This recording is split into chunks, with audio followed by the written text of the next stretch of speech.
ஏண்டி உனக்கு மூலையில மடிப்பு இருக்கா இல்ல இஸ்திரி போட்டு பிளாட்டா வச்சிருக்கியா? போன்ல எவனோ ஒருத்தன் லிங்க் அனுப்புனா உடனே உன் பேங்க் அக்கௌண்ட் பாஸ்வேர்டு எல்லாத்தையும் அப்படியே அனுப்பி வைப்பியா? பாலா நீ முதல்ல கத்துறத நிறுத்து. உங்க அக்கௌண்ட் பிளாக் ஆக போகுது, உடனே அப்டேட் பண்ணுங்கன்னு இங்கிலீஷ்ல அவ்வளவு அழகா டைப் பண்ணியிருந்தாரு பாலா. அதான் பாவம்னு டீட்டெயில்ஸ் கொடுத்தேன். பாவமா? ஏன் லூசு முண்டம், அவன் ஆன்லைன் ஹேக்கர்டி. உன்ன மாதிரி அறிவு கெட்டவங்கள குறி வச்சு பணத்தை திருடுறவன். இப்ப பாரு, உன் அக்கௌண்ட்ல இருக்கிற 1 லட்சம் ரூபாயும் மொத்தமா அபேஸ் ஆக போகுது. அதெல்லாம் ஆகாது, நான் எல்லாத்தையும் பக்காவா பிளான் பண்ணிட்டேன். பிளானா? நீயா? என்னடி உளர்ற?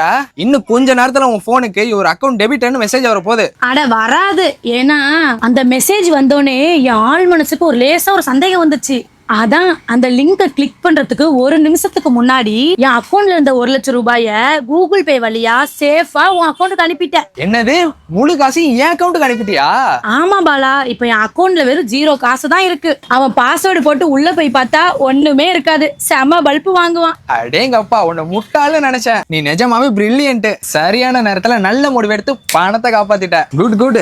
இப்பதாண்டி எனக்கு உசிரியா வருது. ஆனா அவன் அவ்வளவு கஷ்டப்பட்டு உள்ள ஹேக் பண்ணி வரும்போது பேங்க்ல காசு இல்லைன்னா பாவம் மனசளவுல எவ்வளவு கஷ்டப்படுவான். எதை கஷ்டப்படுவானா? ஏண்டி, அடுத்தவன் காசு திருடுற திருட்டு பையன், அவனுக்கெல்லாம் நீ பரிதாபப்படுற லூசா நீ?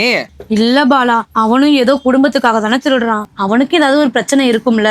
அதான் அவன் திருட வந்துட்டு ஏமாந்து போயிடக்கூடாதுன்னு பணத்தை மாத்தி விட்டு உன் அக்கௌண்ட் டீட்டெயில் பாஸ்வேர்டு எல்லாத்தையும் சென்ட் பண்ணிட்டேன். ரூபாய் 1 லட்சம் உங்கள் அக்கவுண்டிலிருந்து எடுக்கப்பட்டது. நன்றி.